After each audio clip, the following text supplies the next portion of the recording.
All right, Jaden Ivey just did an interview. It came up yesterday, excuse me, on Fanside. It's fan sided on YouTube. I'm gonna go ahead and share so where you can find the interview at. So give me a second. And it was a little less than 10-minute interview, real quick, simple, sweet. Apparently, Cade Cunningham was on here last year. I don't think I caught it, but it's fan sided right here.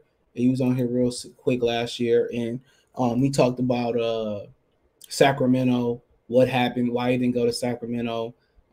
He talked about his one gripe with Cade Cunningham, and talked about the status of what position is he going to play and what the status on it is as far as will he have the ball in his hand or will he won't. Now, we could start off with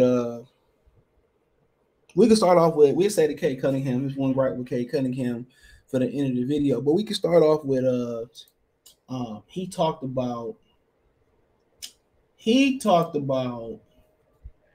Sacramento, right? And he pretty much confirmed that he didn't want to go to Sacramento.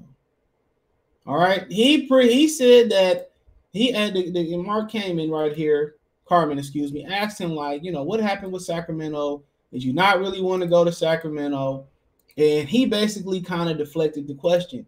He said that he didn't work out with Sacramento. He let his agents handle why he let his agents handle why Sacramento wasn't an option for him. Basically he confirmed that he did not want to go to Sacramento, right? He confirmed that he did not want to work out with Sacramento, right? He confirmed all of that. He confirmed all that. It didn't work out for them. I pretty much didn't want to go there. I let my agents handle that. And he said he didn't know where he was going to go. He said he did not know that if Sacramento was or wasn't going to pick him. He didn't know he really was going to Detroit, but he said he knew when Sacramento passed on him at 4. He knew for the most part that he was going to end up. He said he knew he was kind of going to end up in Detroit. It was more of a feeling. So he confirmed that Sacramento was not a place that that he wanted to go. Sacramento was not a choice. He didn't want to go there, and he confirmed the rumor true. He basically said his agents handled it. They did a good job of handling it and facilitating that. I'm paraphrasing that. I didn't want to go to Sacramento. So he confirmed that he didn't want to go there. And now it's going to be, him versus the reason it's going to be him versus Keegan Murray because he didn't want to go there. And now, people going to point, people going to make it a matchup, but it's not really a Detroit thing. People going to try to say, well, Detroit passed up on Keegan Murray. How could we pass up on somebody that we couldn't trade up for, wasn't in position to get? So it's something that Sacramento is they're gonna have to live with. And Keegan Murray look like the real deal. And what we can say is they didn't need no more guards, but a lot of times, you need to go with the best available. And that's the truth. You need to go with the best available. So I mean, it is what it is. There's gonna be a match. People gonna talk about it. It's gonna be a matchup and all that type of stuff, man. And they're gonna be going against each other, but they seem like two really good young dudes, bro. They seem like two really young dudes. They're not gonna let it get to their head. A lot of these dudes they grow up in AU together. They grow up in traveling or playing against each other. They play in the same conference together, so it really ain't as many nasty rivalries as it used to be. Remember them Knicks and we all know about the Pistons rivalries. But remember them Knicks and Heat rivalries in the 90s, bro? That was the last of the 90 rivalries for real, bro. Even the Knicks and Bulls was a great rivalry too. So we probably one of the more notorious physical rivalries out there, if not the more. But you had some physical ones. Remember that Kermit dude split Rudy Tomovich nose off in a live game? But we kind of probably one of the more notorious ones rivalries, But he said that he confirmed that he did not want to go to Sacramento. And he basically said, I let my agents handle that. So he said I did not work out for them. He didn't want to go there. So, and I think part of it just wasn't the organization. Part of it was, a lot of guards. They had, Davion Mitchell, De'Aaron Fox. You start looking like where I can grow and be myself at, it's going to be hard because him and De'Aaron Fox are closer to the same player than him and Cade Cunningham. Cade Cunningham, he can, Cade Cunningham don't, have to dominate the game just with scoring, So, then you got Davion Mitchell and there as well too. So it was hard. It was hard. It was in my opinion. I think it was just more. It wasn't more about the organization. It wasn't more about going to Sacramento. I think it was more about the personnel they had. They still added guys like Kevin Huerter and Malik Monk. And Huerter can give you some time at the three as well too. Maybe at the four in today's league. So there you go. So they still added more guards. I mean, and like I said, I think, it's a wild prediction. Sometimes you got to step out there on the limb. My Tina Marie voice. I think Sacramento gonna end up with more wins than the Lakers. Just my opinion. Unless the Lakers make another big move, which I don't see how that's gonna happen. So that's my opinion. I like what they're doing still. I think you still got Harrison Barnes. You got Sabonis. You got Keegan Murray. You got De'Aaron Fox, Davion Mitchell, Kevin Herter, Malik Monk. So they got a plethora of guys. And how the Lakers let Malik Monk slide? You know what I'm saying? How? He was one of their shining people last year, but it is what it is. But moving on, he talked about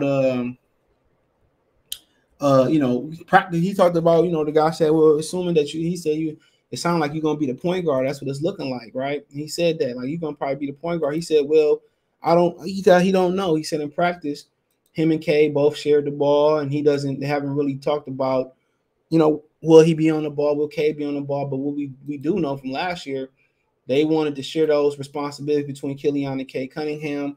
When Casey was out, the coach that got put in head coach position, he let Cade dominate the ball. And from there, the team started to have a lot more success until the injuries and the virus started going through the team. And the team started turning it around. So I think they probably might, they might go with that philosophy, or, they might run plays, or they might let Cade run the point. I think if I'm leaning towards something, I'll let Cade run the point, probably stagger Jaden Ivey minutes. But Ivey showed that, he don't need the ball. They're going to probably, kind of – I think I would use him like Dwayne Wade as he improves his handling, he improves his passing. But, I mean, I think you're going to use him as a slasher. I mean, I think you're going to use him as he, get a better jump shot. You're going to use him as a spacer, floor spacer. So, like I said before, I think, Dwayne Casey probably going to try to have them both share the ball. And I think you see Cade with more emotion. I think you definitely going to see Sadiq Bey with more emotion. I think you're going to see a lot of Jaden Ivey, running the break, running on the wing, slashing. I think you see a lot of times him isolate, getting one-on-one. So I think I think you're going to see a little bit of what they try to do with Killian Hayes and a little bit of what they try to do with Cade and Killian. But I think you're going to see a lot. I think he should be used like Dwayne Wade. You know what I'm saying? But I think, also – Wade was also used to be on the ball a lot too. So I mean, that's kind of where I kind of see him. But ball handling gonna have to improve. Ball handling gonna have to improve, and I believe that I think it will. I think passing is gonna improve. Decision making with all young guards gonna have to improve, but I think Cade Cunningham gonna curve that.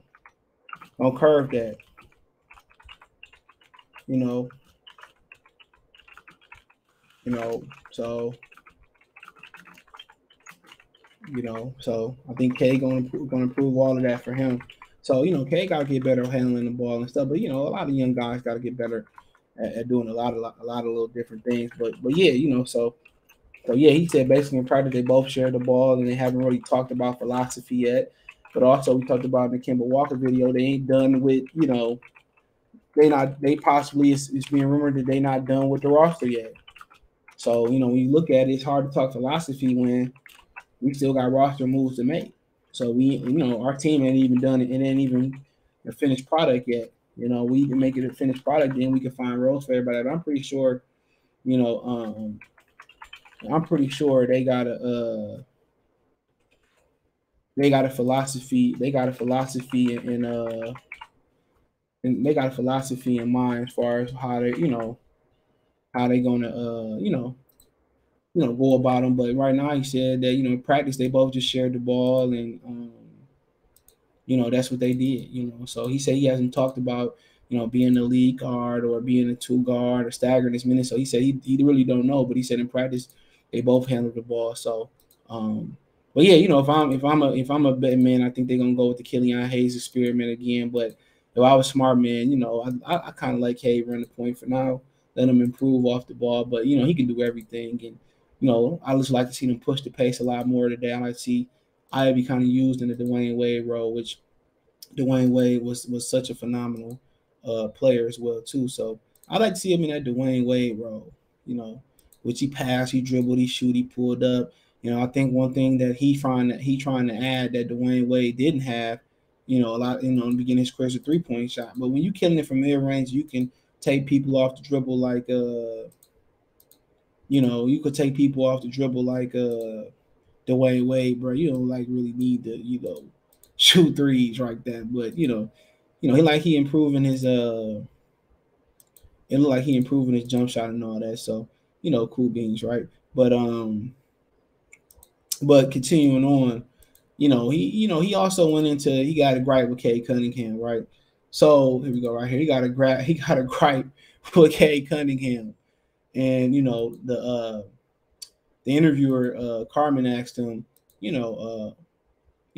why he wore number 23, and he said, "Well, I wore it. Did you wear it because of LeBron, or you wore it because of Michael Jordan?" He said, "Well, I wore it because of Michael Jordan, right?" And he told him last year, he asked him who was his GOAT, and he said, "Well, Michael Jordan is my GOAT." And he said, "Well, last year, Cade Cunningham said, LeBron was the GOAT. He said LeBron's a phenomenal player. He one of the greatest of all time, but he picking Mike." That's what he said. He said, "When I'm rolling with Mike."